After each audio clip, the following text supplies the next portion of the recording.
উদয়পুরে ঘুরতে এসে একটি ফাইন ডাইন রেস্টুরেন্টে ডিনার করতে চলে গিয়েছিলাম। রেস্টুরেন্টটির নাম হচ্ছে 1559 এডি, আর এইটা হচ্ছে বাইরে বসার ব্যবস্থা, ভেতরেও রয়েছে। তো ভেতরে ঢুকে এরকম একটা অ্যাপেটাইজার দিয়ে দিয়েছিল ফার্স্টে, রোস্টেড পাপড়, তার সঙ্গে গ্রিন চাটনি। আর এইটা হচ্ছে ভেতরকার ইন্টেরিয়ার। এটা হচ্ছে 1500 সালে এই বিল্ডিংটি তৈরি হয়েছিল, ভীষণই পুরনো একটি বিল্ডিং। তো যাই হোক, আমি ফার্স্টেই অর্ডার করেছিলাম ফ্রেশ লাইম সোডা, তার সঙ্গে চিলি গার্লিক পোটাটো, আর এটা হচ্ছে রেশমি কাবাব। চিকেন রেশমি কাবাবটা খুব ভালো ছিল, কিন্তু একটু ওপরে অতিরিক্ত লেবুর ফ্লেভারটা যেন বেশি আসছিল বলে আমার মনে হলো।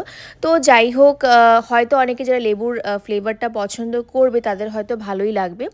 এনিওয়েজ, এরপরে মেন কোর্সে অর্ডার করে ফেলেছিলাম বাটার নান, আর তার সঙ্গে অর্ডার করেছিলাম কড়াই চিকেন, আর এটা হচ্ছে মালাই কোফতা।